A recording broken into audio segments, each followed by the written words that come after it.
दोस्तों 6 अगस्त 1947 ये वो दिन था जब अमेरिका ने लिटिल बॉय नाम का परमाणु बॉम्ब जापान के हिरोशिमा शहर में गिरा दिया। और ये वो दिन था जब इंसानों द्वारा बनाया गया उस समय का सबसे खतरनाक बॉम्ब का इस्तेमाल हुआ हो। अब 7 अगस्त को अमेरिका ने फिर से एक और परमाणु बॉम्ब जापान के नागासाकी शहर में गिरा दिया। दोस्तों जापान उस समय दुनिया का काफी पावरफुल कंट्री था, लेकिन उसके पास परमाणु बॉम्ब नहीं था और अमेरिका ने इसी बात का फायदा उठाया। अब अमेरिका ने जापान को एक और धमकी दी कि अगर उन्होंने सरेंडर नहीं किया तो वो अब उनके टोक्यो शहर में भी परमाणु बॉम्ब गिरा देंगे। और वो वाला बॉम्ब सबसे ज्यादा खतरनाक होगा, जिससे पूरे जापान के लोग भी मौत के घाट उतर सकते हैं। अब कहीं अमेरिका जापान के ऊपर बॉम्ब ना गिरा दे, इसीलिए जापान ने अमेरिका के आगे घुटने टेक दिए। दोस्तों आज भी जापान के उन शहरों में उस बॉम्ब की वजह से बच्चे विकलांग या फिर हैंडीकैप ही पैदा होते हैं। अब ये तो थी जापान की बात, लेकिन भगवान न करे कि अगर चाइना या फिर कोई और देश भारत के ऊपर परमाणु बॉम्ब फेंक दे तो क्या होगा? क्या हमारा देश भारत इसे सरवाइव कर पाएगा? आज हम आपको भारत पर परमाणु बॉम्ब और हाइड्रोजन बॉम्ब गिरने पर क्या मंजर होगा इसके बारे में बताएंगे। बस आप वीडियो के लास्ट तक हमारे साथ बने रहिए। तो चलिए वीडियो को शुरू करते हैं। दोस्तों चलिए जानते हैं कि भारत पर न्यूक्लियर बॉम्ब गिरा तो क्या होगा।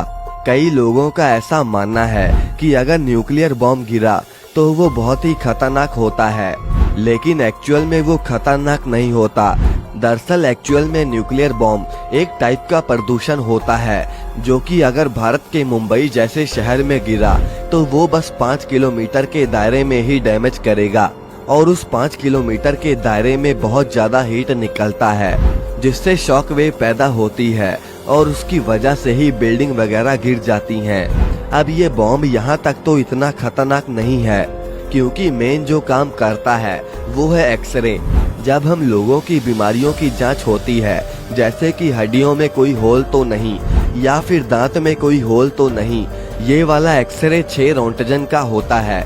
और अगर डॉक्टर 20 रोंटगन का एक्सरे लगाकर शरीर का एक्सरे करेगा तो शरीर में बहुत सी बीमारियां पैदा हो जाएंगी। और अगर बात न्यूक्लियर बॉम्ब की करें तो उसमें 250 रोंटगन का एक्सरे निकलता है, जो कि एक इंसानी शरीर को खड़े खड़े खोखला कर देता है। अभी तो एक्सरे हड्डियों में छेद नहीं करता, लेकिन गामा रेस तो हड्डियां, दिल और गुर्दे इन सभी में छेद कर देता है। और न्यूक्लियर बॉम्ब के अटैक के 2 से 3 दिन बाद ये दोनों रेस हवाओं में चली जाती हैं। अब आपको ये तो पता है कि हमारा शरीर डीएनए से बना है और आने वाली पीढ़ी में डीएनए की वजह से ही बच्चे स्वस्थ और तंदुरुस्त पैदा होंगे, लेकिन हवा में उड़ती ये रेस हमारे डीएनए को ही गायब कर देती है और ऐसा 40 किलोमीटर तक के दायरे में होता है। आने वाली पीढ़ी के बच्चे बिना हाथ पैर या फिर बिना सर के ही पैदा होने शुरू हो जाएंगे।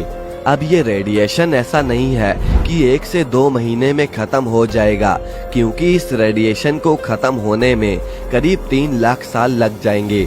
और अमेरिका को जापान पर न्यूक्लियर हमला किए अभी सिर्फ 100 साल भी नहीं हुए, और इसीलिए हिरोशिमा और नागासाकी के बच्चे आज भी बिना हाथ पैर और बिना दिल के ही पैदा होते हैं। और ऐसा उनके साथ आने वाले 3 लाख सालों तक चलता रहेगा।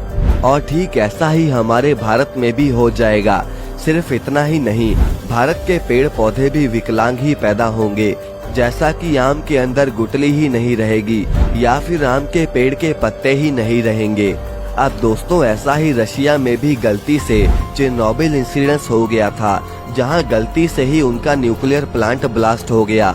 अब परमाणु बॉम्ब से तो आप समझ गए होंगे कि ये डायरेक्ट से ज्यादा इनडायरेक्ट नुकसान करता है।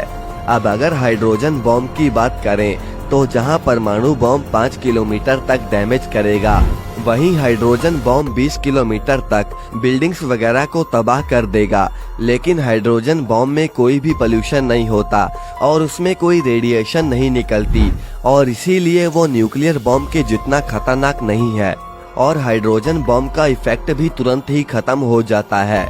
इसीलिए आप ये कह सकते हैं कि शक्तिशाली बॉम्ब वैसे न्यूक्लियर बॉम्ब होता है, लेकिन खतरनाक दोनों में से हाइड्रोजन बॉम्ब होता है। अब अगर दुनिया के सबसे खतरनाक बॉम्ब की बात करें तो वो है नाइट्रोजन बॉम्ब, जो कि इन दोनों बॉम्ब्स का भी बाप है। तो दोस्तों, ये थी आज की वीडियो। आपको ये वीडियो कैसी लगी कमेंट करके हमें जरूर बताएं और इस वीडियो को लाइक करके चैनल को सब्सक्राइब करना ना भूलें।